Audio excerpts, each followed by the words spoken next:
Lavdëroni Zotin, se është i mirë. Alleluia.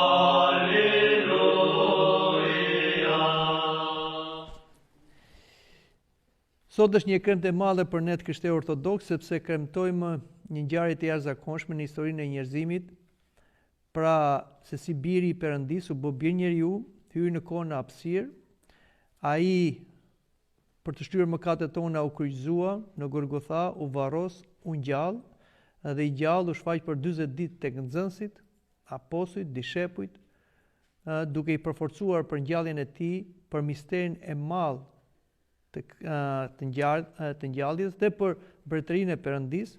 Dhe mbas 40 ditësh, mbasi mblodhi të gjithë nxënësit dhe dishepujt në malin e Ullinjve, ai u lartësua ose u ngjit në qiell nga ku kishte ardhur.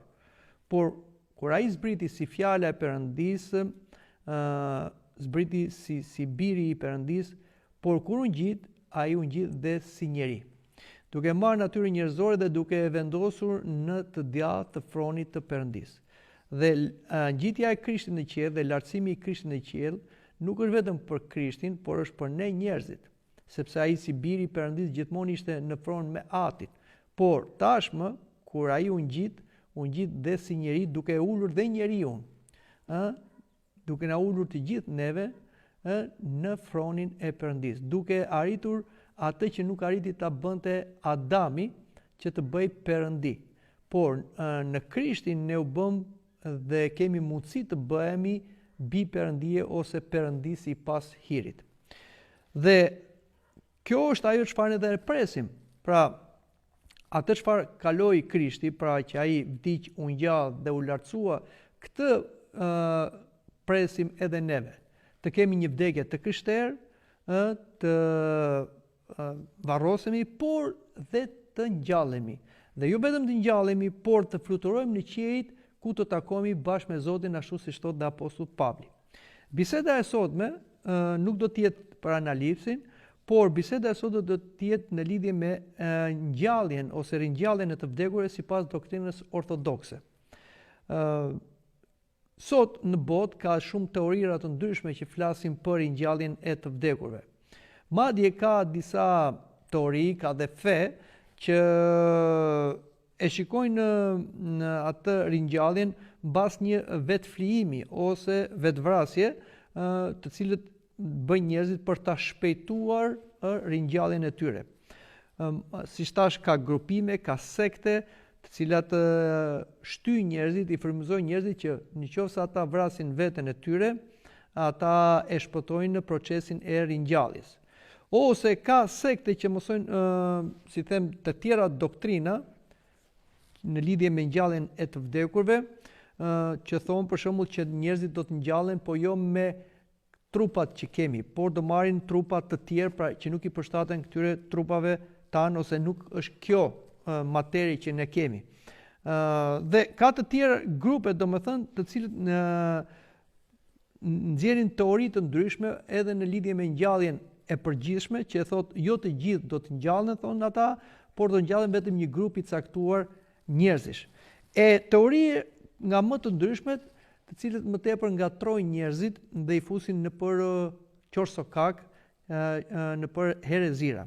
Kështu që me dashje pa dashje, këto mësime të gabuara bëjnë shkak, siç thash, për akte vetflijimi, për si them vetvrasje, dhe ose krijojnë probleme psikologjike dhe krijojnë, si them, situata të vështira ku njerëzit nuk dinë të japin sqarimin e duhur dhe të përballojnë dhe ngjalljen e të vdekurve. Prandaj është detyra e kishës ortodokse për të thënë të vërtetën me dashuri në çdo kohë në lidhje me ringjalljen e të vdekurve.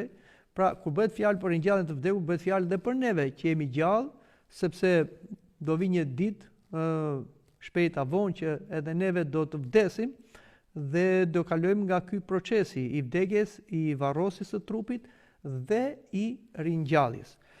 Por edhe në qoftë se neve do të mbetemi gjallë deri në ardhmën e dytë të Krishtit, përsëri siç thotë apostulli Pavli, ne do kalojmë në atë ndryshimin sa të hapur dhe mbyllur syt, pra në qindat e sekondës që trupi i vdekshëm do bëhet një trup i pavdekshëm.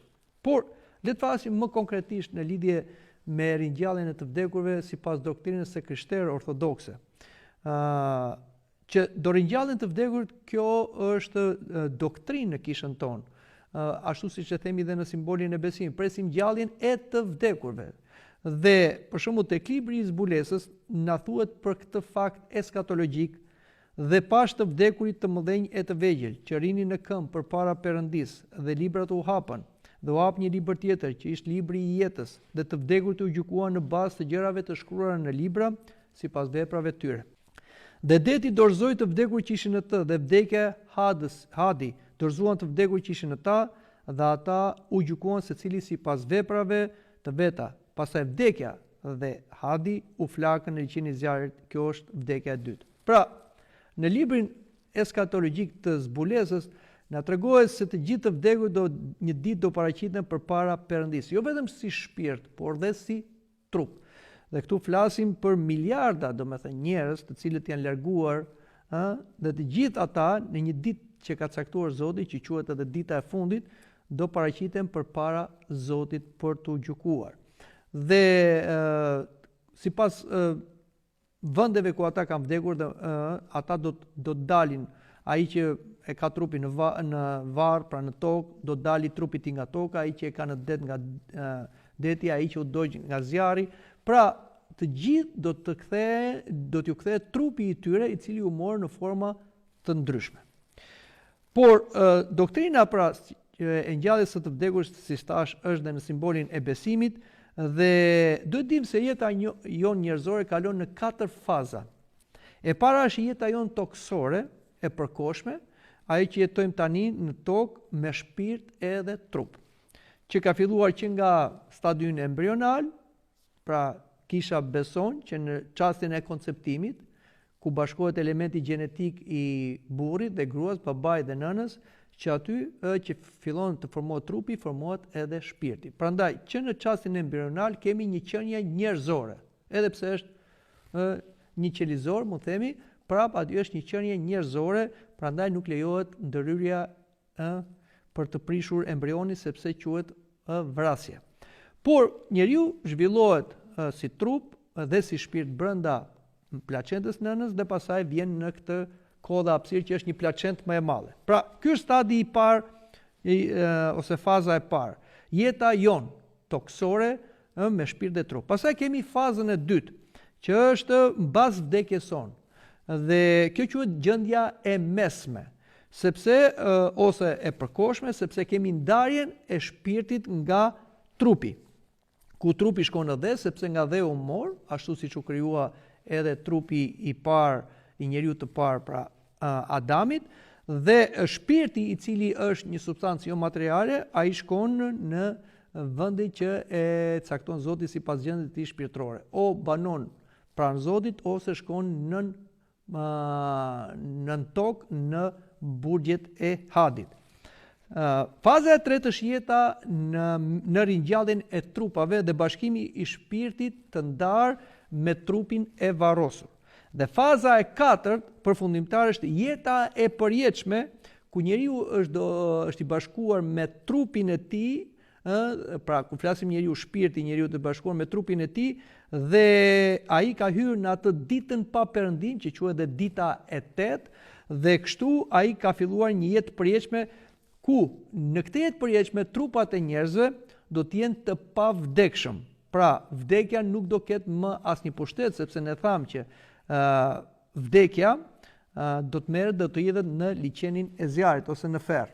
Vdekja, për shumë njerëz që nuk e din, nuk është thjesht një fenomen biologjik, sepse si fenomen biologjik është i pakuptueshëm, se si ndodh që të gjitha gjallësat, por flasim në mënyrë veçantë edhe njeriu, fillojnë nga një qelizor, zhvillohen në shumë qelizor dhe formohet ai trupi, ose jeta biologjike, dhe pastaj shikojmë që stopohet zhvillimi qelizor dhe kemi pastaj atë që quhet plakja, dhe vdekja. Kjo ndodh në të gjithë gjallësat, por në mënyrë të veçantë tek njeriu. Dhe është mister për shkencën, kush është kjo fuqi që stopon këtë kurbën në ngjitje të qelizave dhe pastaj kthen poshtë atë. Kjo fuqi është vdekja, që është për shkak të mëkatit fillestar ose stërgjyshor të çiftit të parë Adami dhe Evës, dhe që shpejtohet dhe për shkak të mëkateve që bëjnë njerëzit gjatë jetës që vinë në këtë tokë. Kështu që do vi një ditë që ose kur I themi dita e fundit, ardhja që korespondon me ardhin e dytë të Krishtit në tokë, që kjo fuqi e vdekjes që është nën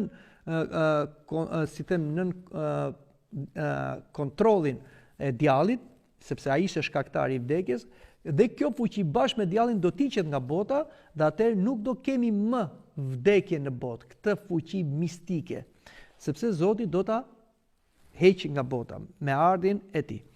Vdekja e ka marrë tashmë goditjen përfundimtare, sepse Krishti u ngjall për së vdekurësh, dhe ngjallja e Krishtit është ngjallja jonë, thot Apostulli Pavli, kështu që vdekja tani, si them, është e vdekur, por Zoti e ka lënë vdekjen të punojë bashkë me djallin dhe demonët deri në ardhin e tij të dytë. Dhe në ardhin e dytë azhësohet dhe armiku I fundit I njeriut që është vdekja. Prandaj gjithmonë të krishterët kanë pasur shpresën e ngjalljes së të vdekurve, sepse ata besojnë në ngjalljen e Krishtit, I cili me vdekjen poshti. Dhe ngjallja të vdekur do të bëhet thash në ardhin e dytë të Krishtit, dhe siç thot edhe vetë Zoti Jezu Krisht të fjalët e tij, të vdekurit dëgjojnë zërin e birit të Perëndis, dhe ata që do ta dëgjojnë do të jetojnë.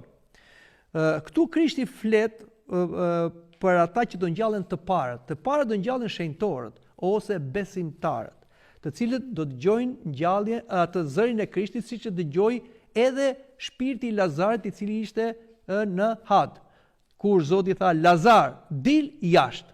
Dhe shikojmë që Lazari u ngjall dhe doli nga varri. Kështu do ndodhi në atë ditë kur Krishti do urdhrojë të gjithë të vdekur, por në fillim fare do urdhrojë besnikët e tij, besimtarët, të krishterët, që ata të ngjallen të parët, që të kenë privilegjin që të parët me trupat e tyre të ngjallur të takohen me Krishtin. Por pastaj do kemi ngjalljen e të gjithë të vdekurve. Sepse këtë zë të Krishtit do ta gjojnë dhe gjithë shpirtat e njerëzve që trupat e tyre I kanë në varret e tyre të shpërndarë nëpër botë. Ja çfarë thot Krishti përsëri. Mos u çuditni për këtë, se vjen një orë në cilën të gjithë ata që janë nëpër varre do dëgjojnë zërin e tij, dhe ata që kanë bërë të mira do të dalin në ngjallje jete, por ata që kanë bërë të liga në ngjallje gjyqi. Pra këtu kemi ngjalljen e përgjithshme. Pra të gjithë njerëzit që kanë vdekur, është ndarë shpirti nga trupi, dhe trupat I kanë në varret e tyre ose kudo që janë trupat e tyre, ato trupa do të shkojnë dhe do bashkohen me shpirtrat përkatës dhe të gjithë do të ngjallen. Sepse vetë Krishti që është Zoti I jetës dhe I vdekjes, sepse ai ka dhe vdekjen tashmë në pushtetin e tij, sepse e mundi vdekjen me vdekjen e tij dhe ai ka çelësat e portës të jetës dhe të vdekjes, pra ai komandon gjithçka, ai pra do urdhrojë ngjalljen e të vdekurve. Apostulli Pavli goja e Krishtit shpreh të njëjtën të vërtetë mbi ngjalljen e besimtarëve dhe gjithë njerëzimit, ku vetë Zoti Krisht do të vijë në gjykimin e madh. Ja çfarë thot Apostulli Pavli. Tashmë vëllezër, nuk dua që t'jeni në mosdije për sa u përket atyre që flen, pra që janë të vdekur, që të mos trishtoheni si të tjerë që nuk kanë shpresë, sepse po të besojmë se Jesu I vdiq dhe u ringjall. Besojmë gjithashtu që Perëndia do të sjellë me të, me anë të Jesuit, ata që kanë fjetur, pra ata që kanë vdekur. Dhe këtë po ja them me fjalën e Zotit, ne të gjallët që do të mbetemi deri në ardhin e Zotit, nuk do të jemi përpara atyre që kanë fjetur, sepse Zoti vetë me një urdhër, me zë kryejëngjëlli, me burinë e Perëndis, do të zbresë nga qielli, dhe ata që vdiqën në Krishtin do të ringjallen të parët. Pastaj ne, të gjallët që kemi mbetur, do të rëmbemi bashkë me ata mbiret për të dalë përpara Zotit në ajër, dhe kështu do të jemi përherë bashkë me Zotin, ngushëlloni pra njëri tjetrin me këto fjalë. Këto janë fjalët e apostullit Pavlit drejtuar Thesalonikasve. Vazhdon akoma dhe thot: "Ja unë po ju them dhe një të fshetë, të gjithë nuk do të vdesim, por të gjithë do të shndrohemi në një moment, sa hapë mbyll syt në tingullin e burisë së fundit, sepse do të bjerë buria, të vdekur do të ringjallen të paprishëm, dhe ne do të shndrohemi, sepse ky trup që prishet duhet të vesh mosprishjen, dhe ky i vdekshëm të vesh pavdeksin. Dhe ky trup që prishet kur të vesh mosprishjen, dhe ky i vdekshëm kur të vesh pavdeksin, atëherë do të realizohet fjala që është shkruar: O vdekja u përpi në fitore, o vdekje, ku është gjëmba jote? O ferr, ku është fitoria jote? Pra, atë që tham më sipër, që armiku i fundit që Krishti do ta zgjesojë është vdekja, e cila ka marrë një goditje pothuajse përfundimtare. Për ringjalljen e të vdekurve dhe riformimin e trupave të shpërbërë në eshtra dhe në plur na e profetizoi shumë qartë dhe profeti Ezekiel. Shikoni çfarë thot profeti Ezekiel: Dora e Zotit ndodh me mua, më çoi jashtë në frymën e Zotit dhe më lëshoi në mes të një lugine që ishte plot me kocka. Pastaj më bëri të kaloj afër tyre dhe rreth e qark, dhe ja ishte në sasi të madhe mbi sipërfaqen e luginës, dhe ja ishin shumë të thata. Më tha: Biri i njeriut, a mund të rjetojnë këto kocka? Unë përgjigja: O Zot, ti e di. Më tha akoma: Profetizo këtyre kockave dhe thuaj atyre: Kocka të thata, dëgjoni fjalën e Zotit. Kështu ju thot Zoti këtyre kockave: Ja unë po fus tek ju frymën dhe ju do të rjetoni. Do të vë mbi ju mishin, do t'ju mbyloj me lëkurë dhe do të shtihen në ju frymën dhe do të jetoni. Dhe atëherë do të pranoni se unë jam Zoti. Profetizova ashtu si më ishte urdhëruar, ndërsa profetizoja pati një zhurmë dhe ja një tronditje. Pastaj kockat ju afruan njëra tjetrës, ndërsa po shikoja, ja u kuritën mbi ta dejet dhe mishi, që lëkura i mbuloi, por fryma nuk ishte tek ato. Atëherë ai më tha: Profetizoj frymës, profetizo bir njeriut dhe thuaj frymës: Kështu thot Zoti, frym eja nga të katër erat dhe frym mbi këta të vrarë që të jetojnë. Kështu profetizova si më kishte urdhëruar dhe shpirti hyri në to dhe u kthye në jetë dhe u ngritën më këmbë. Ishte një ushtri e madhe, shumë e madhe. Pra, profeti Ezekiel pa në mënyrë eskatologjike ngjalljen e të vdekurve. Si do të bëhet ngjallja e të vdekurve? Pra, që trupat e njerëzve ose eshtrat të kthyera në eshtra ose në plur do të bashkohen përsëri dhe do të mbulohen me mish, me lëkurë, dhe kështu do të formohet trupi ashtu siç u krijua dhe trupi i parë, trupi i Adamit, por ashtu siç krijohet dhe trupat tanë, si them, në atë mikrobotën, në atë placentën e nënëson. Dhe kështu pra do kemi ringjalljen. Ardha e dytë e Zotit Jezu Krisht do të shoqërohet, siç thash, me ringjalljen e trupave në mënyrë që trupat dhe shpirtrat të mund të paraqiten përpara gjykatësit të drejtë Zotit për të marrë gjykim për mënyrën e jetesës që ata kanë bërë. Sepse njeriu nuk është vetëm shpirt, se po të ishte shpirt, ai do ishte thjesht një fantazëm, as nuk është vetëm trup, sepse do të ishte një kufom. Njeriu është përbërë nga dy elemente të pandashme, prandaj quhet njeri. Është shpirt dhe trup. Prandaj kë ndallon njeriu nga krijesat e tjera mendore që janë ëngjëjt ose fuqira shpirtërore, sepse njeriu ka edhe trup që nuk e kanë ëngjëjt. Kështu që të qenit njeri nuk mund të quhesh vetëm me shpirt ose edhe vetëm me trup, sepse vetëm me shpirt i bie ti je ëngjëll, vetëm me trup i bie ti je kafsh. Pra njeri do thot shpirt edhe trup. Kështu që ndarja që bëhet e shpirt dhe e trupit në një farë mënyre e azgjeson natyrën njerëzore. Por Zoti e ribën njeriu, e ribëri në veten e vet, në ngjalljen e tij, dhe do ta ribëj njeriu e plot në ardhjen e tij të dytë me urdhrin që do japi në ngjalljen e të vdekurve. Vetë Zoti Jezu Krisht në librin e zbuljes thotë: "Dhe ja unë po vi shpejt, dhe shpërblimi im është me mua për t'i dhënë gjithë secilit sipas veprave që i ka bërë.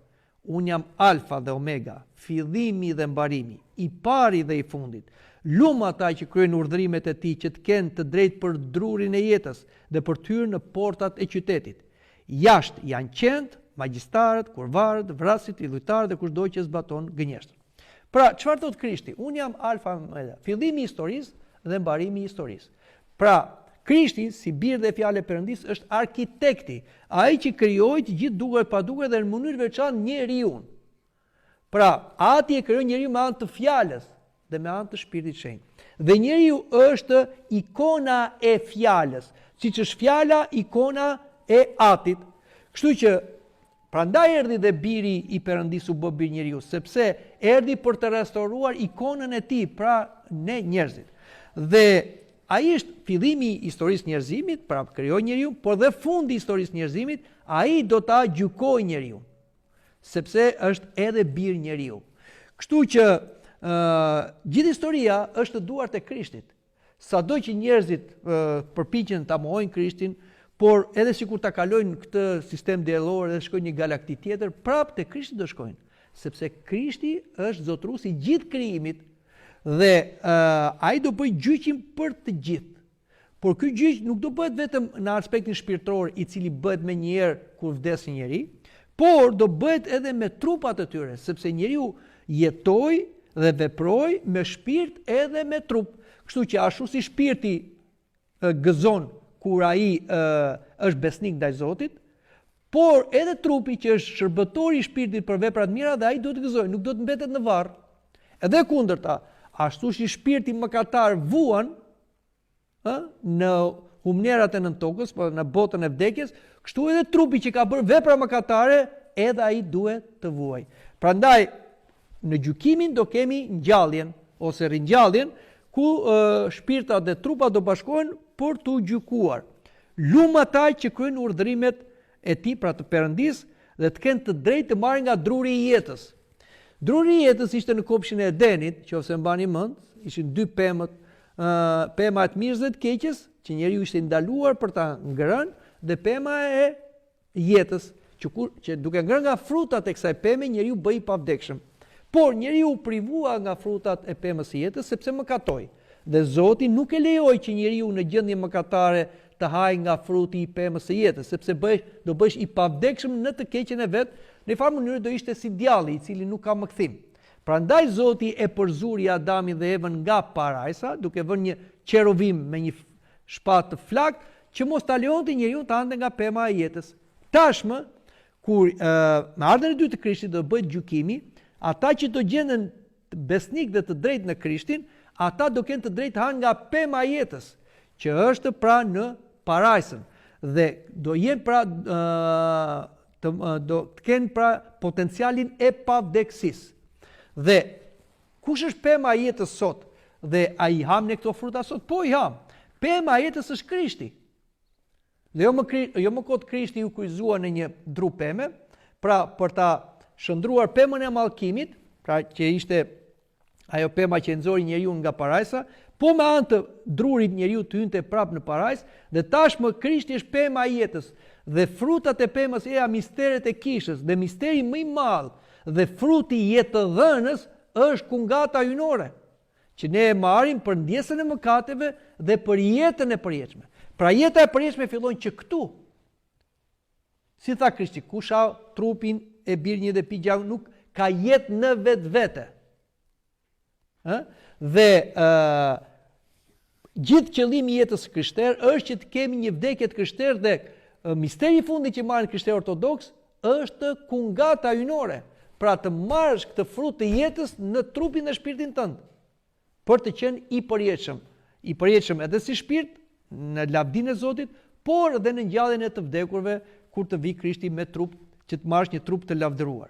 Jashtë thot, me të qend janë të pabesët. Fjala qend është sinonim për pabesët, janë magjistarët, kurvarët, vrasit, idhujtarët, kushdo që zbaton gënjeshtër. Këta, edhe pse do marrin trupat pavdekshëm, sepse Krishti do të azgjësoj vdekje përfundimisht, por këta do shkojnë në liçenin e zjarrit.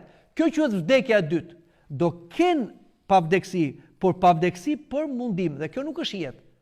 Kjo është vdekje. Më mirë të vdesësh, të mos ekzistosh, se sa të vuash në ferr. Ringjallja e të vdekur do ndodh patjetër, sepse Krishti u ngjall për të vdekursh me vdekjen shkeli dhe të varrosurve jetën u fali. Themi neve në përlëshorin e ngjalljes. Apostulli Pavli e ka sqaruar shumë qartë ringjalljen e të vdekurve sipas ringjalljes së Krishtit. Shikoni çfarë thotë. por në qoftë se predikohet se Krishti u ringjall prej së vdekurve. Si atëherë disa nga ju thonë se nuk ka ringjallje të vdekurve? Në qoftë se nuk ka ringjallje të vdekurve, as Krishti nuk u ringjall. Por në qoftë se Krishti nuk është ringjallur, predikimi ynë është i kotë dhe i kotësh dhe besimi juaj. Por tani Krishti u ringjall për së vdekurve dhe është fryti i parë i atyre që kanë fjetur. Sepse ashtu si erdhi vdekja me anë të njeriu, kështu erdhi dhe ringjallja e të vdekurve me anë të një njeriu. Sepse ashtu si kur të gjithë vdesin në Adamin, kështu të gjithë do të ngjallen në Krishtin, po secili sipas radhës së vet. Krishti fryti i parë, pastaj ata që janë të Krishtit në ardhen e tij, pastaj do të vi fundi, ku ai do të dorëzojë mbretërinë Perëndis atë, pasi të ketë azgjesuar çfarë do sundimi, çdo pushteti e fuqi. Sepse duhet që ai të mbretërojë derisa ti vë të gjithë armiqtë e tij në këmbët e vet, dhe vazhdon apostulli Pavli thotë, armiku i fundit që do të shkatërrohet është vdekja, pra ajo që tham dhe më sipër. Ati madhi kishën Joan Gujarti thotë, nëse trupi nuk ngjallet, as njeriu nuk ngjallet. Sepse njeriu nuk është thjesht një shpirt, është shpirt dhe trup tham. Pra nëse shpirti ngjallet dhe gjysma e njeriu dhe jo i tëri. Mbi të gjitha ne nuk flasim literalisht kur themi se shpirti është ngjallur, sepse vetë trupi është i ngjallur, pasi vetëm ai dorëzohet prishjes. Pra shpirti nuk mund të themi u ringjall, se shpirti nuk vdes. Shpirti jon që jemi ne, që shumë njerëz nuk arrin dot ta kuptojnë, shpirti është vetë unë ynë, që futur brenda një trupi, si një shofer i futur brenda një makine, kaq e thjesht është. Dhe shpirti nuk vdes, nuk është substancë materiale. Trupi vdes sepse kthehet nga elementi kumor, nga dheu. Kështu që vetëm trupi do psoj ringjalljen. Por kur kemi ringjallje shpirtërore, që do të thotë, jo se shpirti azgjesohet dhe kthehet në jetë, por ringjallja shpirtërore do të thotë që bashkohet me Zotin. Kjo quhet ringjallje shpirtërore, që shpirti ynë bashkohet me shpirtin e Zotit dhe jeton nga jeta e Zotit. I Zoti është qenie e lumtur. Edhe shpirti ynë kur bashkohet me Zotin bëhet i lumtur. Kjo është jeta. Pa lumturi nuk ka jetë. Kështu që edhe neve jemi duke jetuar kur jemi të gëzuar. Kjo është arsyeja që apostulli Pavli thotë gëzoni në Zotin. S'mund të jetë i krishter një njeri i cili është i dhëruar, i dëshpëruar. Çai krishteri? Ai është i vdekur shpirtërisht. Sepse është e pamundur që ti të besosh tek Krishti, që është jeta e lumtur dhe ti jesh i trishtuar. I mërzitur mund të jesh, por i trishtuar dhe i dëshpëruar në asnjëherë. Atëherë nuk e ke shpirtin e shenjtë brenda vetes tënde, ose i rikundra shpirtit të jetës. Pra, ti je bashkuar me demonët, të cilët fusin në shpirtin tënd i dhërimin e vdekjes, ose dëshpërimin për vetvrasje e tjera e tjera. Prandaj, pombi gëzimi për nesh dhe paqja për nesh, duhet se mi larguar nga Zoti shpirtërisht. Kjo pastaj si edhe probleme trupore, shumë sëmundje të trupit sot, që e shpejton dhe vdekjen e trupit, janë të sëmundje që vijnë nga trishtimet, nga dëshpërimet, nga streset. Por çfarë thotë Shën Porfiri? Stresi është gjendje demoniake. Do të thënë, kur njeriu arrin të bie në stres, ai është bashkuar me djallin. Nuk ka punë me Zotin.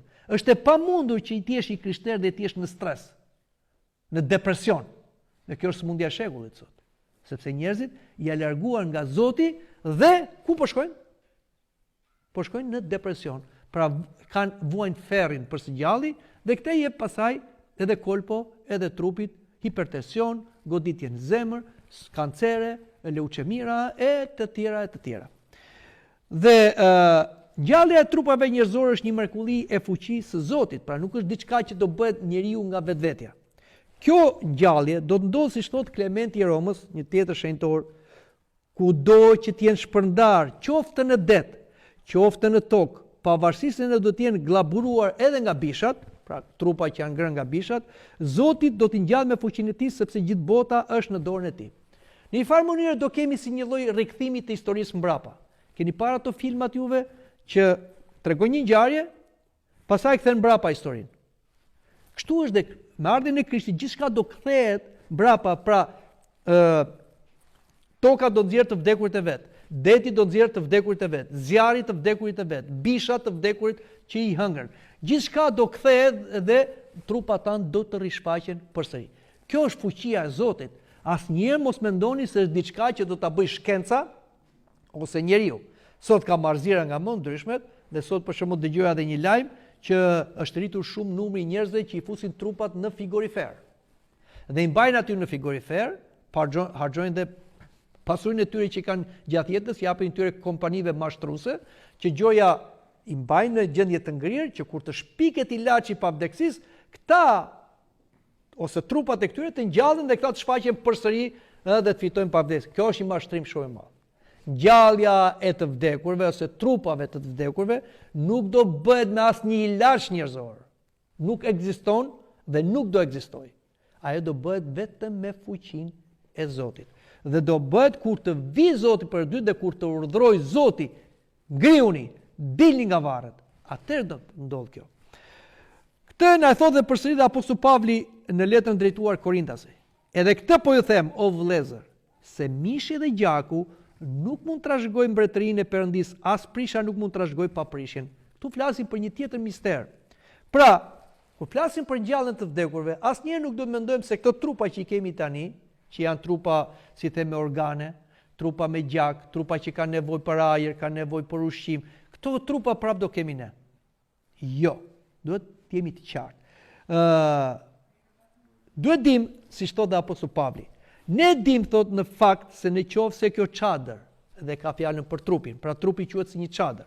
Vendbanimi ynë toksor prishet, ne kemi një godin nga Perëndia, një banesë të përjeshme në qiell, që nuk është bërë me dorë njeriu, sepse në këtë çadër ne pësherëtim duke dëshiruar fort të vishemi me banesën tonë qiellore, nëse do të gjindemi të veshur e jo të zhveshur, sepse ne që jemi në këtë çadër pësherëtim duke qenë të rënduar dhe për këtë arsye nuk duam pra të na zhveshin, por të na veshin, që ç'është e vdekshme të përpihet nga jeta. Sepse ne të gjithë duhet të dalim para gjyqit të Krishtit, secili merr shpagimin e gjërave që ka bërë me anë të trupit në bazë të asaj që ka bërë, qoftë në të mirë apo në të keqe. Kjo banesë qiellore nuk është një trup tjetër siç mësojnë heretikët. Pra, ka disa grupe heretike që thonë që Zoti e ka do na këtë trup që neve kemi në tokë, do t'ia lër tokës dhe do na japi një trup tjetër të bërë në qiell. E kanë keq interpretuar çfarë thot Apostulli Pavli. Por është ky trupi ynë, kjo materie, kjo ADN-ja jon, e ringjallur. Trupat tanë mbas ringjallet do të që do ringjallen me fuqinë e Zotit. Pra, është sikur Zoti do ta ribëj edhe një herë, por do të jenë në thelb po kjo ADN, por e ndryshme, e tjetërsuar, e transformuar. Apostulli Pavli është shumë tipik kur ai na jep shëmbulltyra të ndryshme në lidhje me transformimin e materjes nga një gjendje në një tjetër, duke ilustruar ringjalljen dhe transformimin e trupit njerëzor. Shikoni çfarë thotë.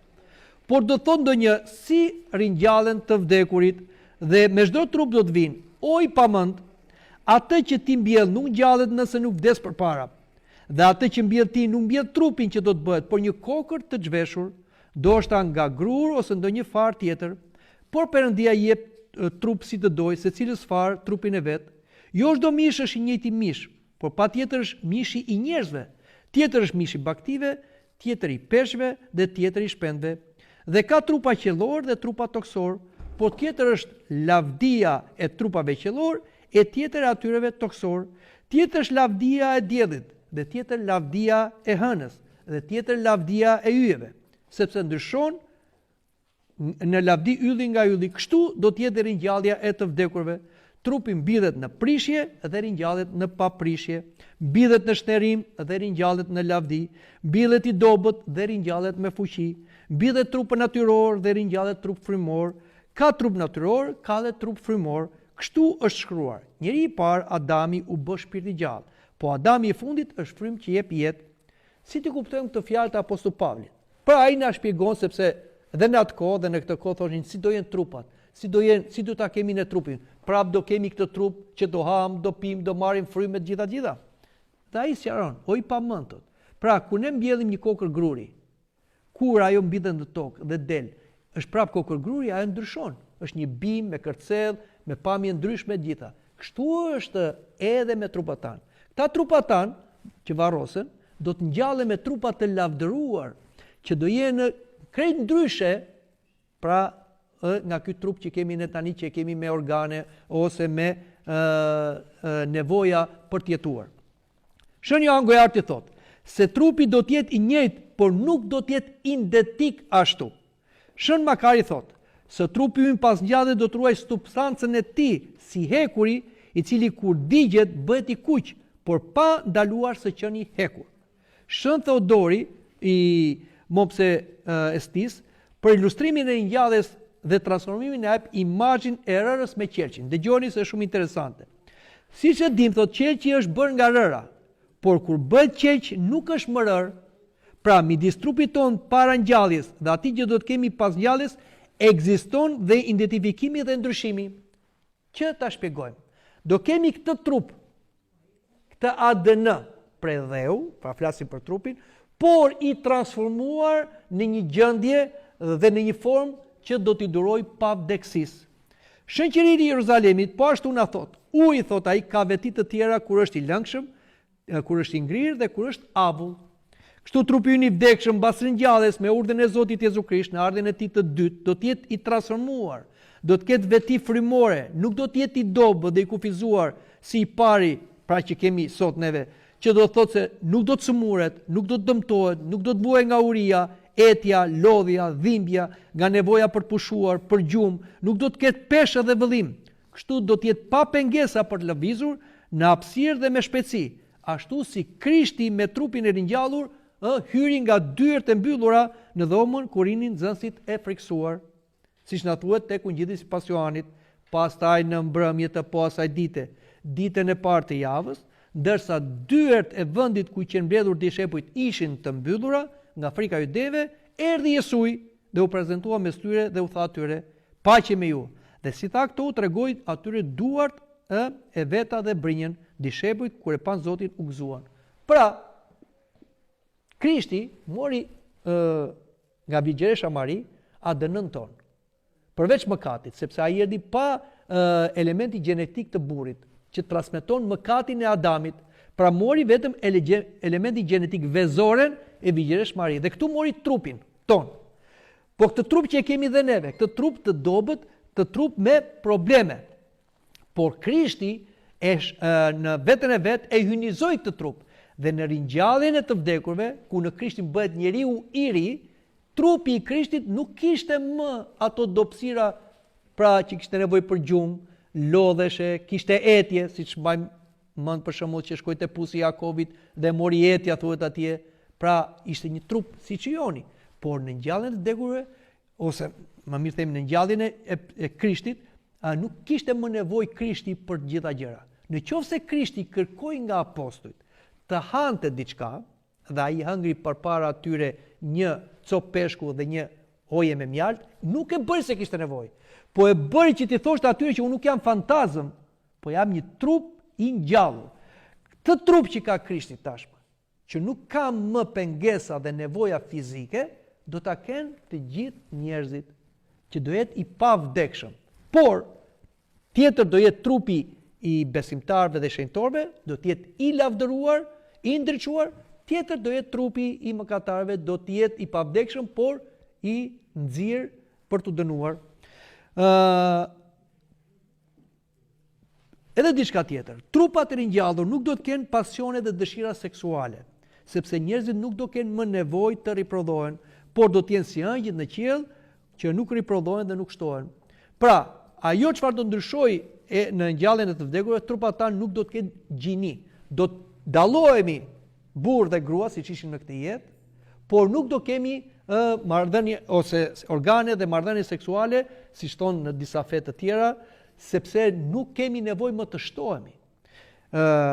Gjinia është dhënë në këtë jetë dhe u lejua epshi pas mëkatit që njeriu të bashkohet për të riprodhuar. Në ardhmën e dytë të Krishtit nuk ka riprodhim. Pra, ata që do shpëtojnë, aq dhe do mbeten. Sa do jenë deri në ardhmën e dytë të Krishtit. Sipas traditës ortodokse, burrat do kenë një trup dhe me pamje në moshën e rinisë së përjetshme në moshën 33 vjeçe, që ishte mosha burrërore e Krishtit, dhe një traditë thotë gratë do kenë moshën 15 vjeçare, rinia e përjetshme për vajzat, që ishte mosha kur kryengjëlli Gabriel shfaqet tek Vigjeresha Mari, thotë gëzoi plotë, Zoti është me ty. Ti je bekuar midis gjithë grave. Trupat e ringjallur besimtarë do të jenë me lavdinë e trupit të Krishtit, pra tham, si trupi i shpërfituar i Krishtit në malin Tabor. Mbani mend çfarë ndodhi me Krishtin në malin Tabor? Fytyra ju bë si diell, dhe rrobat më të bardha se çdo robëlar, se nuk di ta shprehin ungjillorët, pra ishte vetëtinte rroba. Kështu do jetë dhe trupi i besimtarit të krishterë, i shenjtorëve.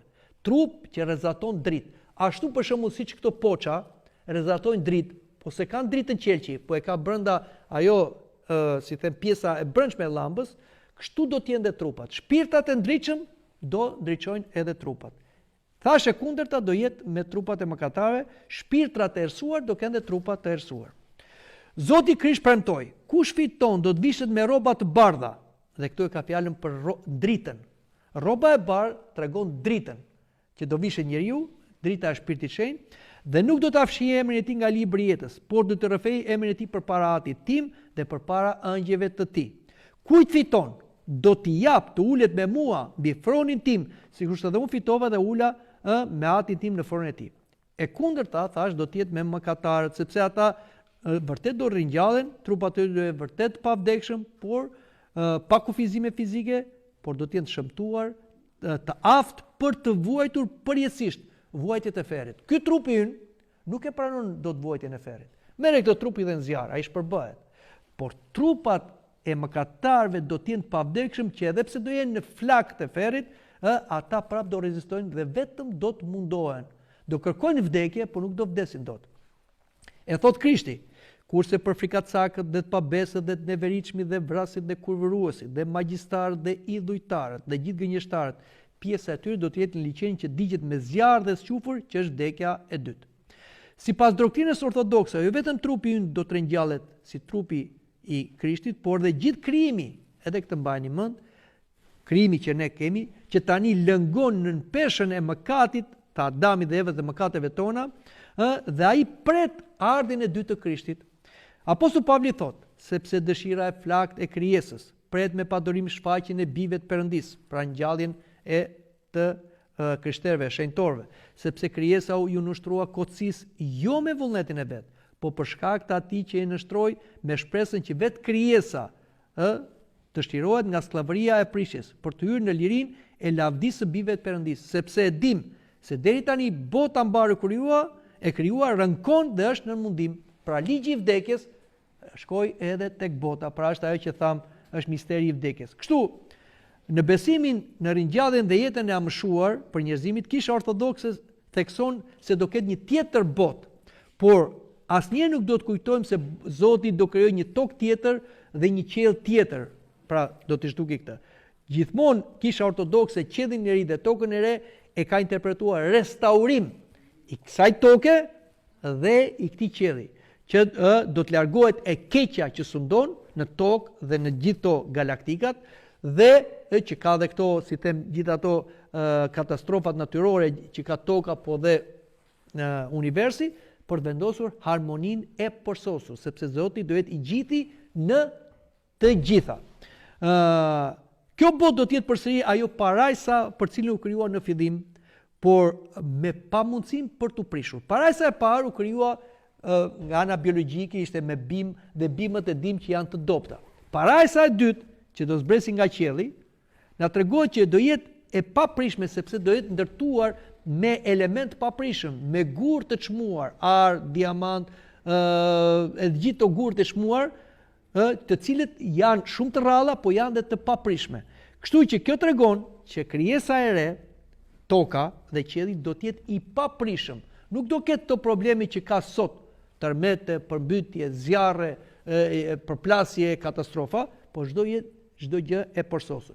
Ashtu si do jetë trupi i njeriut, i ringjallur, i pavdekshëm, edhe toka dhe qielli dhe gjithçka do jenë të paprishme.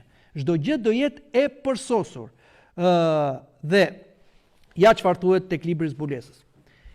Ja tabernakulli i Perëndis me njerëzit, dhe në ai do të banoj me ta, dhe ata do të jenë populli i tij dhe vetë Perëndia do të jetë bashkë me ta.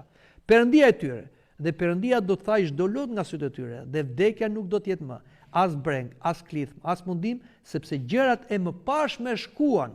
Dhe ai që rinte mbi fron tha: Ja, unë i bëj të gjitha gjërat të reja. Pra, kjo është doktrina ortodokse për ringjalljen e të vdekurve, destinacionin e njeriu dhe të universit. Prandaj duhet bëjmë kujdes të dashur të krishterë, mos devijojmë as majtas, as djathtas, duke dëgjuar mësime heretike, se si do bëhet ngjallja e të vdekurve, ose për ta shpërtuar ngjalljen e të vdekur me vetvrasje, ose për t'i futur njerëzit frigorifer sepse do të gjetet ilaçi pa vdeksisë, e të tjera marrëzira dhe gënjeshtra djatëzore që e tallin dhe poshtrojnë njeriu. Shikoni çfarë na thot Krishti. Hiq dorë për tyre, ata janë të verbër, prijes të verbërish, dhe në qoftë se një i verbër i prin një të verbrit, të dy bien në grop. Kështu që ne nuk do të dëgjojmë këto herezi që janë të shumta, janë nga fe të ndryshme, nga sekte të ndryshme, nga organizata të ndryshme, po ne do të dëgjojmë mësimin e kulluar që ka kisha jon ortodokse, që është sipas fjalës së Zotit, mësimit të apostujve dhe të etërve të shenjtë. Amin.